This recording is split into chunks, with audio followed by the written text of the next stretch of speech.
오늘은 대림절 넷째 주일이죠. 교회력으로 보면 이제 성탄을 바로 눈앞에 두고 있습니다. 기다림의 시간은 거의 끝났고 하나님께서 이 땅에 오시는 순간이 임박한 것입니다. 그런데 우리는 이 지점에서 한 가지 이상한 장면을 마주하게 됩니다. 위대하시고 전능하신 하나님이 오시는데 너무 조용한 거예요. 왕이 오시는데 나팔 소리도 없고 군대도 없습니다.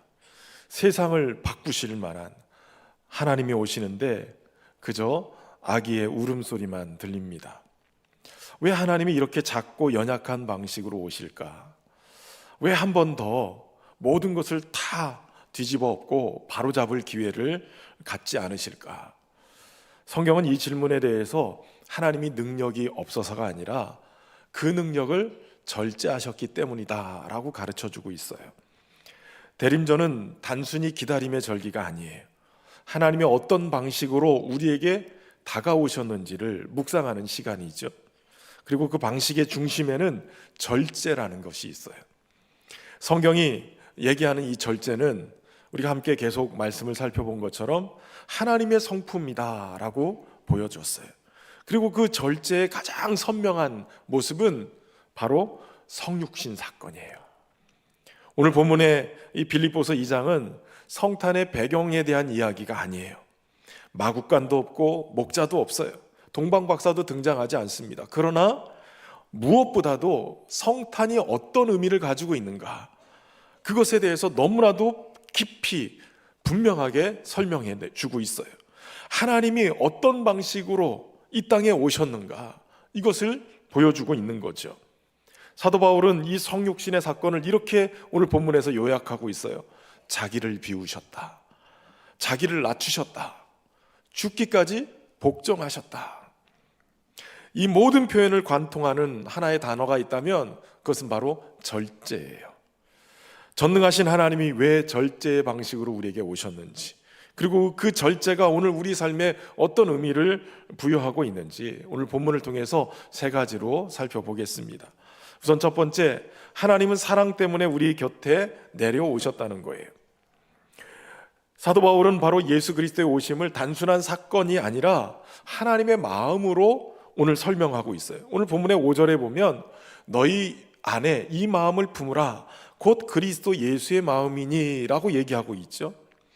이 말은 이렇게 바꿔서 얘기할 수 있을 것 같아요. 너희 안에 이 마음을 품어라 곧 그리스도 예수의 마음이니. 그러니까 예수님이 어떤 선택을 했는지 너희가 한번 봐라.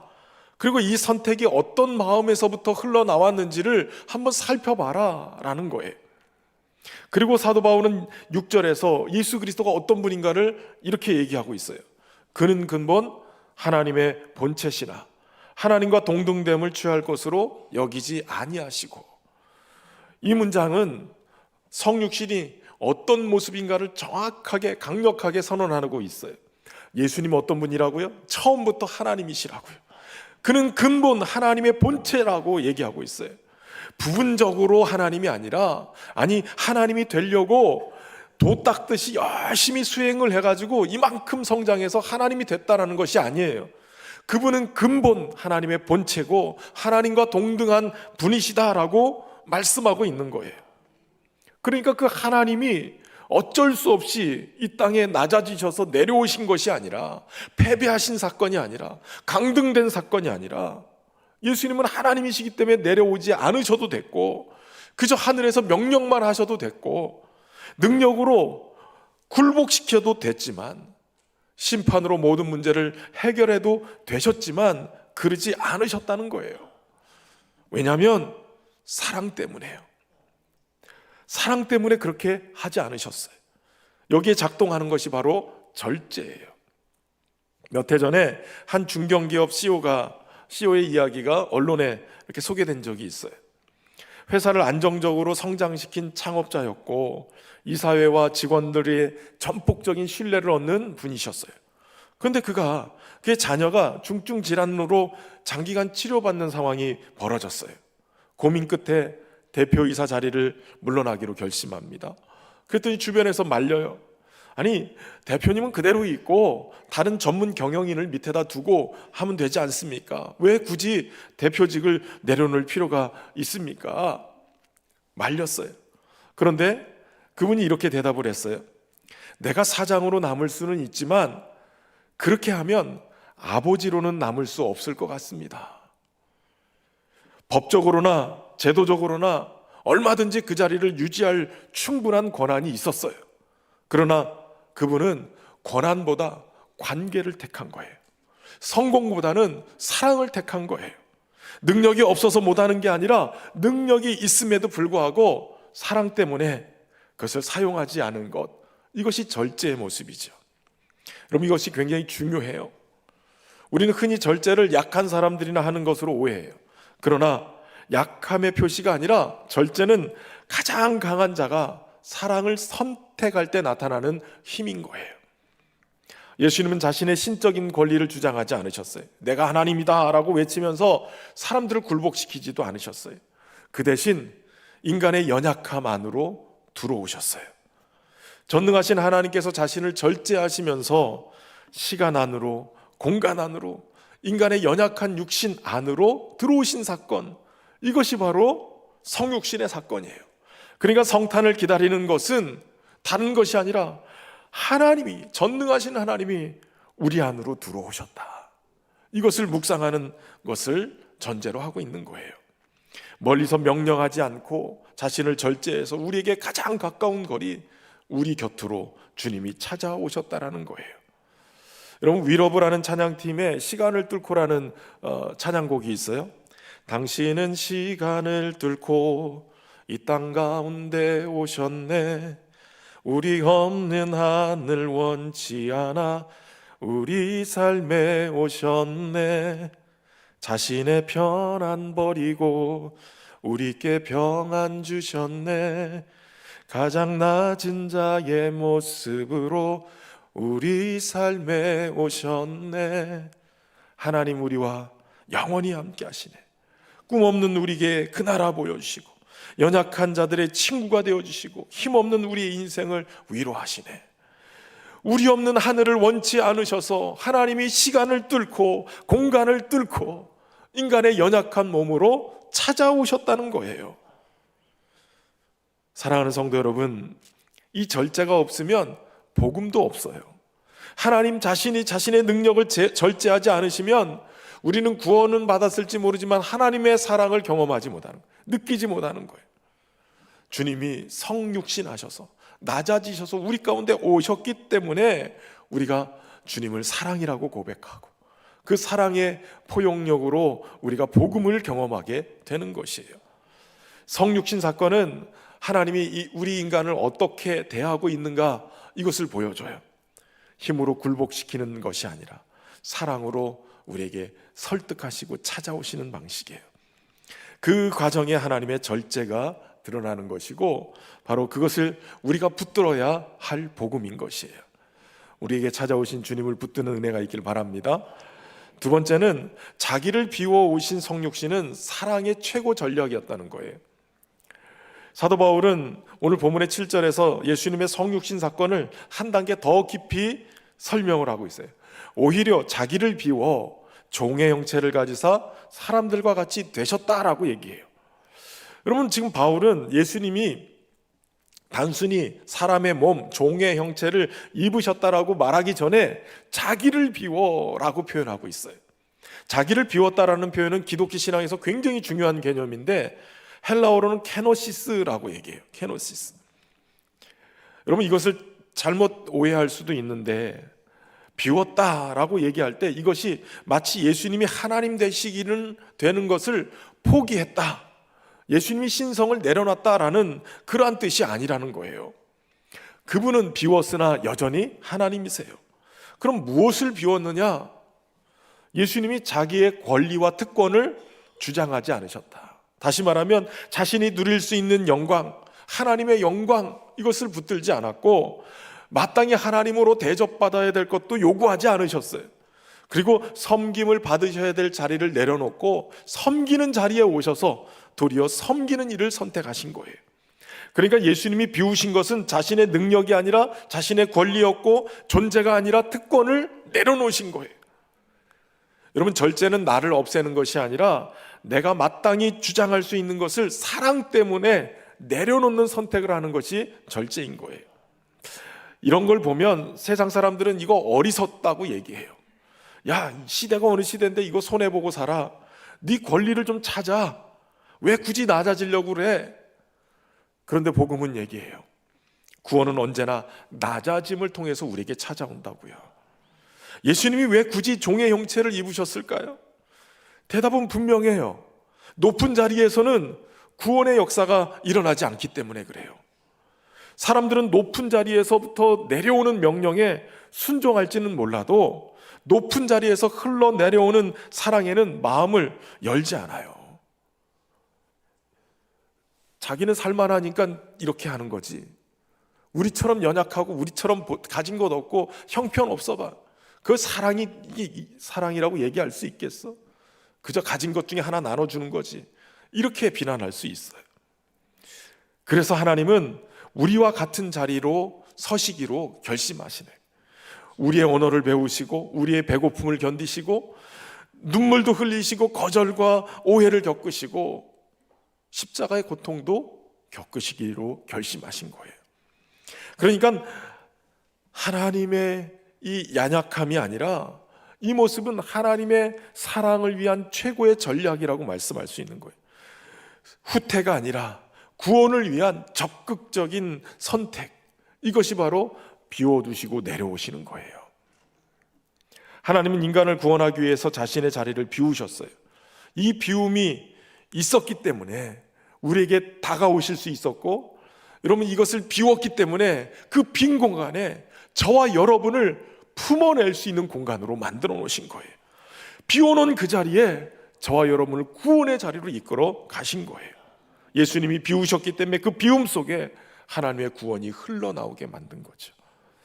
여러분, 이 시점에서 우리는 한 사람을 떠올리게 돼요. 바로 예수님의 어머니 마리아예요. 누가복음 1장에 보면 천사 가브리엘이 이 아직 결혼하지 않은 혼약은 해서는 아직 미혼인 이 처녀 마리아에게 나타나서 충격적인 소식을 전합니다. 이걸 우리가 수태고지라고 얘기하는데, 누가복음 1장 31절에 보라, 네가 잉태하여 아들을 낳으리니 이름을 예수라 하라. 흔히들 예수님을 잉태하게 된다는 이 마치 천사의 소식이 축복처럼 들리는데, 사실 마리아 입장에서 보면 이건 엄청난 위험한 이야기예요. 아직 결혼도 하지 않은, 남자를 알지 못하는 여인이 임신을 했다. 이것은 그 시대 상황 속에서는 굉장한 수치였고 부정이었어요. 심지어는 생명의 위협을 겪을 수 있는 위험한 그러한 이야기예요. 마리아는 그 순간에 왜 하필 저예요? 도대체 무슨 이유 때문에 이러시는 거예요? 내가 아니라 다른 사람에게 이걸 해주세요. 충분히 질문할 수도 있고 충분히 거절할 수도 있어요.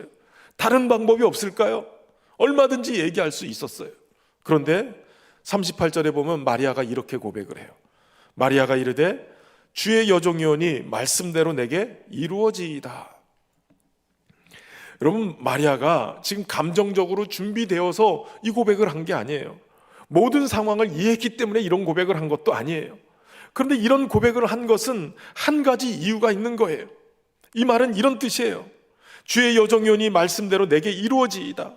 감정으로 준비되어 있지 않고 이해도 되지 않지만 하나님, 제가 믿음으로 반응할게요.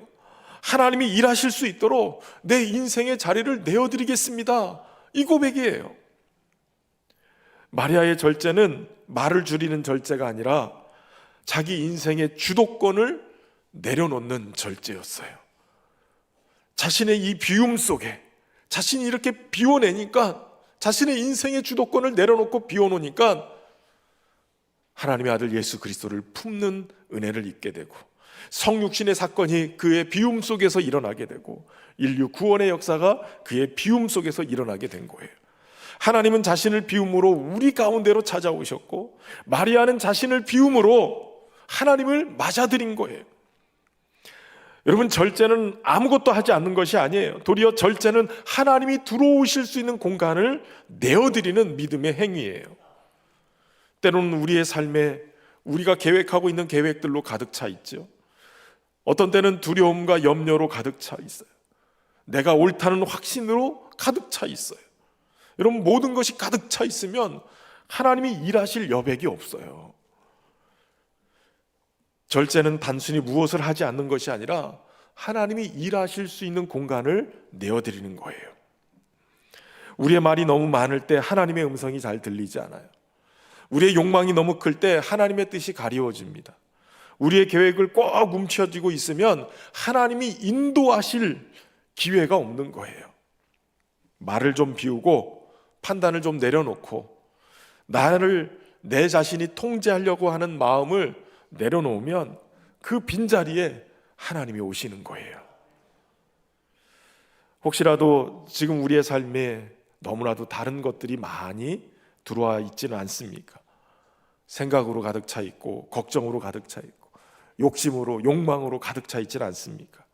무엇을 더 채울까가 아니라 대림절 기간 무엇을 좀 더 비울 것인가, 그 비우심으로 주님을 모시는 은혜가 있기를 주의 이름으로 축원합니다. 예수님은 자신을 비움으로 우리 가운데로 오셨어요. 그 비움으로 세상을 가장 충만하게 만드신 거예요. 주님의 성육신 사건, 이게 절제의 복음의 의미이고 오늘 우리가 왜 주님을 따라 절제하고 비워야 되는지를 알려주는 거예요. 비움으로 주님을 모시고 사는 은혜가 있기를 주의 이름으로 축원합니다. 세 번째는 끝까지 절제하신 순종은 십자가를 지나 영광으로 이어졌다는 거예요. 마리아의 고백으로 시작된 이 성육신, 결국 예수님이 자신의 삶의 끝까지 절제하시는 순종으로 이어지게 됩니다. 어머니의 그 고백이 예수 그리스도의 십자가 마지막 순종까지 이어지는 거예요. 그래서 사도 바울은 예수님의 성육신을 이렇게 마무리를 해요. 8절 말씀인데 우리 8절을 같이 한번 읽어보겠습니다. 8절만 읽겠습니다. 사람의 모양으로 나타나사 자기를 낮추시고 죽기까지 복종하셨으니 곧 십자가에 죽으심이라. 아멘. 여러분, 이 말씀은 우리에게 너무나도 분명히 가르쳐주고 있죠. 성육신 사건을 얘기하는데 성육신 사건의 결론까지 가는 거예요. 다시 말하면 예수님이 이 땅에 오셨다, 이게 목적이 아니라 과정이라는 거예요. 그러면 결론은 뭐냐? 예수님의 탄생, 이것이 이야기의 끝이 아니라 출발점이에요. 어디에 출발점이냐면 십자가를 향한 걸음의 출발점인 거예요. 여러분, 예수님이 구유에 태어나셨어요. 인간의 몸을 입고 낮아지셨어요. 여기서 끝이 아니라 주님은 더 낮아지세요. 어디까지? 십자가까지. 십자가에 죽으시는 데까지 낮아지세요. 그리고 그 죽으심으로 인간의 가장 낮은 자리인 사망의 자리, 무덤의 자리까지 주님이 내려가세요. 필요할 때만, 감당할 수 있을 때만 참고 견딘 게 아니라 주님은 죽기까지, 십자가에 죽기까지 복종하셨다는 거예요. 우리는 여기서 절제의 깊이를 보게 돼요. 절제는 순간의 감정 조절이 아니라 끝까지 선택하는 태도예요. 물론 우리가 순종을 할 때 그 순종이 금방 즉각적인 어떤 결과물로 나타나지는 않아요. 그래서 우리는 종종 우리 마음에 이런 물음을 갖게 되죠. 내가 이렇게 순종했는데, 이렇게 헌신했는데, 이렇게 봉사했는데 이게 무슨 의미가 있나? 도대체 내 인생에 이게 무슨 도움이 되나? 이런 생각을 할 때가 있어요. 얼마 전에 전 KBS 아나운서였던 이정민 집사님 간증을 듣게 됐어요. 이분이 대학 시절에 교회에서 국내 선교팀을 꾸려가지고 시골 마을들을 이렇게 다니면 어르신들밖에 없으니까 노인 선교를 주로 하게 됐대요. 노인 잔치를 준비하고 이렇게 행사를 하는데 당시에 사회 볼 사람이 필요했대요. 근데 누군가가 옆에서 이렇게 얘기했대요. 그럼 정민이 네가 해라. 그 바람에 대학교 들어가자마자 봉사 간 곳에서 노인 잔치 벌이는 사회를 어쩔 수 없이 맡게 됐대요. 대학 내내 이렇게 노인 선교 현장에서 어르신들 앞에서 사회를 보게 됐는데, 남들은 토익 공부하고 자격증 딸 때 이분은 시골 마을 어르신들 앞에서 재롱을 떨면서 어르신들 안녕하세요 이러면서 사회 보는 일을 했다는 거예요. 아무도 주목해 주지 않는 자리였고 이력서에 쓸만한 경력이 아니었죠. 여러분 이력서에 노인잔치, 매태, 사회 뭐 이런 거 쓸 수가 없잖아요. 그런데 그가 이 자리를 하나님이 맡겨주신 자리로 여기고 다 순종했다는 거예요. 사실 이정민 아나운서가 이제 아나운서가 되고 싶다는 말을 그동안 한 번도 입 밖에 낸 적이 없었다는데, 현실적으로 자신이 굉장히 부족해 보였고 스펙도 없다고 생각했기 때문에 그랬다는 거예요. 아나운서 시험을 보게 될 당시에도 누구는 뒷배경이 좋다더라, 암흑의 유력 인사에 빽이 있다더라, 뭐 이런 얘기가 무성했다는 거예요. 그런데 이 아나운서 시험을 보게 됐는데 최종 테스트 현장에서 예상치 못한 상황이 벌어졌대요. 모두 쫙 최종 후보들을 선발을 해놓고 어둠 속에서 준비할 시간이나 이런 상황들을 전혀 주지 않은 채로 테스트하는 실장님이 이렇게 얘기했다는 거예요. 지금부터 여러분이 맡을 프로그램은 노인 대상 프로그램입니다. 제가 큐하면 오프닝 멘트를 한 사람씩 하십시오. 그런데 하필 또 1번이었대요. 그러니까 준비할 시간조차 주어지지 않고 뭐 데뷔할 기회도 없었는데 다른 지원자들이 다 당황하고 머뭇거리는데 이 이정민 아나운서는 입에서 0.1초 만에 이런 멘트가 나왔대요. 네, 여러분 안녕하세요. 어르신들이 너무 좋아하는 도전 실버벨 아나운서 이정민입니다. 준비한 멘트도 아니고 외운 멘트도 아니었대요. 그런데 과거 노인 선교 현장에서 노인 잔치를 사회봤던 그 경력, 울고 웃으면서 몸에 배어버린 하나님이 진짜 준비시킨 이 멘트가 그냥 입에서 툭 하고 튀어나왔다는 거예요. 어떤 결과가 나왔을까요? 합격이었죠, 합격. 예?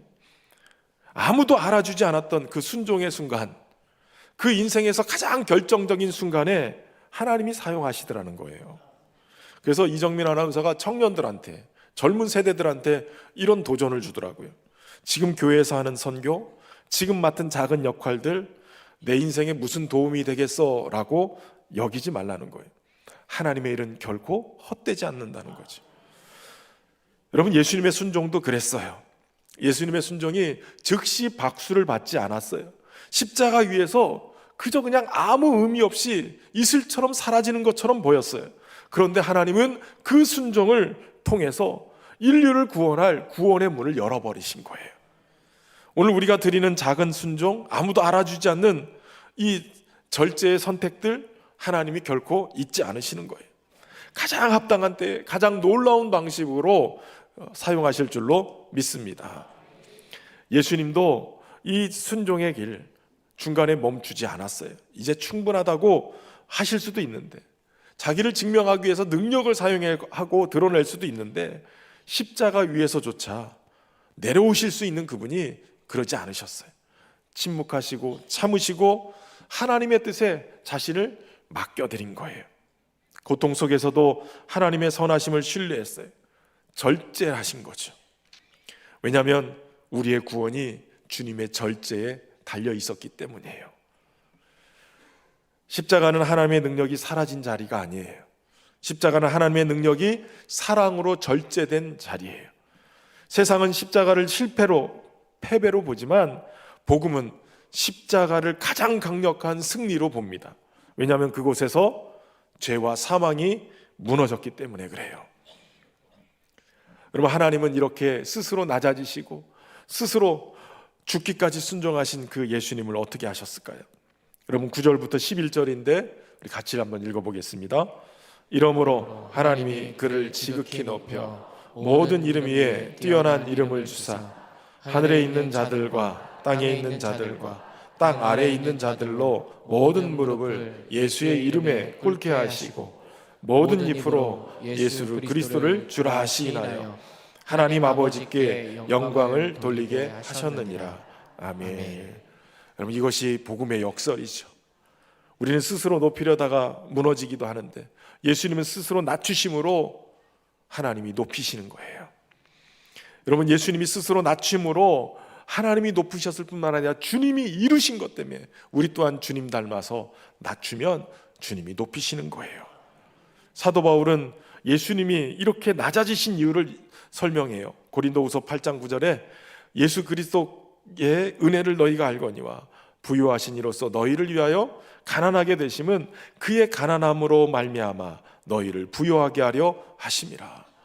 주님이 연약해지고 낮아지신 이유는 우리를 높이시기 위함이고, 가난해지신 이유는 우리를 부요하게 하기 위함이라는 거예요. 그래서 바울은 바로 이 그리스도의 사역으로 우리가 어떤 존재인지를 너무나도 명확하게 얘기해요. 고린도후서 6장 8절부터 10절인데 이것도 같이 읽어보겠습니다.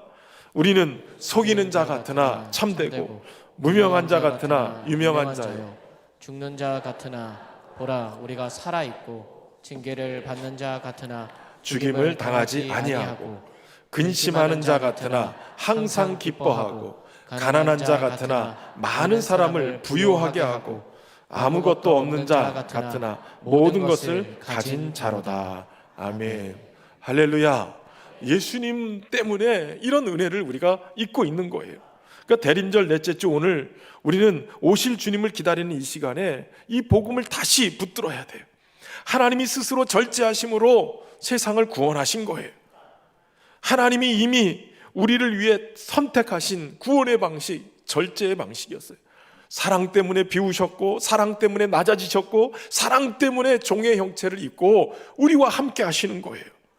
예수님은 능력을 잃지 않으셨지만 예수님도 절제하셨고, 자신을 지우지 않으셨으나 비우셨고, 멈출 수 있었으나 끝까지 십자가에서 복종하심으로 그 절제의 끝에 우리의 구원의 시작이 되게 만들어주신 거예요. 이번 대림절에 우리가 조금 더 절제할 수 있다면, 이것은 우리의 믿음을 증명하는 게 아니라 절제를 통해 우리의 구원의 길을 열어주신 그 주님의 복음의 응답의 방식으로 우리가 절제한다면, 낮아지고 비워내고 끝까지 순종하는 그 일을 한다면 우리를 통해서 구원의 문이 활짝 열려서 잃어버린 영혼들을 주께로 돌아오게 하는 통로가 되게 될 줄로 믿습니다. 여러분, 우리가 주로 많이 부르는 찬양이 있어요. 거룩하신 하나님 주께 감사드리세요. 날 위해 이 땅에 오신 독생자 예수. 여러분, 이 찬양의 곡을 보면 후렴부에 내가 약할 때 강함 주고 가난할 때 우리를 부욕해 하신 나의 주 감사. 근데 영어 성경을 영어로 보면 나는 지금 가난합니다. 나는 지금 약합니다. 그러나 내가 약하지만 지금 강하다고 고백할 수 있습니다. 내가 지금 가난하지만 부유하다고 고백할 수 있습니다. 왜냐하면 나를 위해서 이 땅에 오신 예수 그리스도, 그분이 이루신 것 때문에 내가 이렇게 고백할 수 있습니다 라고 얘기하는 거예요. 여러분, 인생의 여정이 어렵고 힘들고 또 약하고 가난해서 어려움을 겪고 있습니까? 우리 예수님 때문에 다시 일어날 수 있고요, 예수님 때문에 부유한 자로 살 수 있게 되는 거예요. 몸과 마음과 영혼이 다시 주님 안에서 살아나고 주님과 함께하는 그러한 은혜가 있기를 주의 이름으로 축원합니다. 이 찬양을 고백하면서 다시 한번 믿음의 자리로 나가겠습니다. 거룩하신 하나님, 거룩하신 하나님 주께 감사드리세. 날 위해 이 땅에 오신 독생자 예수, 나의 맘과 뜻 다해 주를 사랑합니다. 날 위해 이 땅에 오신 독생자 예수,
사랑하는 성도 여러분, 우리 하나님께서 자신을 내려놓고 비워놓고 이 땅에 우리 가운데 사랑 때문에 찾아오셨습니다. 오늘 이 시간에 분주함 속에 있는 우리의 심령, 다른 세상으로 가득 차 있는 우리의 심령을 비워내고 주님처럼 낮아지고 주님의 그 순종처럼 순종하여서 오늘 우리가 다시 한번 주님의 은혜 앞으로 세워져 가기를 소망합니다. 이 시간 기도할 때 주님, 오늘 우리가 주님의 사랑 앞에, 주님의 복음 앞에 온전히 서게 하시고 다시 주님을 모시고 사는 인생이 되게 해 주옵소서. 우리 합심해서 기도하며 나아가겠습니다. 살아계신 하나님 아버지, 오늘도 주님의 은혜와 사랑으로 우리를 붙잡아 주시고 여기까지 이끌어 주심에 감사합니다. 하나님이신 분이 오늘 자신을 내려놓고 이 땅 가운데 성육신해 주시고 주님의 모든 것을 내려놓으시고 특권을 내려놓으시고 비워내시고 오늘도 우리 가운데 오신 주님의 비우심 때문에 우리가 주님의 그 비운 공간에 들어가서 구원의 은혜를 입은 줄로 믿습니다. 주님이 내려놓으셨기 때문에 오늘 우리 가운데 찾아오신 줄로 믿습니다. 오늘 주님 우리의 삶 속에 주님의 오심을 우리가 비워내게 하시고 주님 내려오게 하시고 교만한 우리에 낮추시고 오직 주님을 모시고 사는 은혜가 있기를 소망합니다. 죽기까지 순종하신 주님의 순종을 받아서 하나님 우리가 우리의 삶을 인도해 가시는 하나님까지 순종하고 하나님의 뜻을 이루며 살도록 익사하여 주시옵소서. 주님을 찬양합니다. 자비로우신 하나님, 높은 자리에 머물지 않으시고 우리를 사랑하셔서 우리 가운데 내려오신 하나님, 우리를 향한 주님의 깊은 사랑을 찬양하며 감사를 드립니다. 자신의 권리를 주장하지 않으시고 우리를 살리기 위해서 비우신 하나님의 사랑을 기억합니다. 이번 대림절 기간 우리의 욕망과 분주함을 내려놓고 주님 앞에 주님을 모실 자리를 마련하게 하시고 이제는 우리의 힘이 아니라 절제하신 예수 그리스도를 바라보면서 믿음으로 살게 하여 주옵소서. 그리하여서 약함 속에서도 강함을, 가난함 속에서도 부유함을 고백하며 찬양하며 살 수 있는 우리의 삶이 되게 해 주옵소서. 예수님의 이름으로 기도하옵나이다.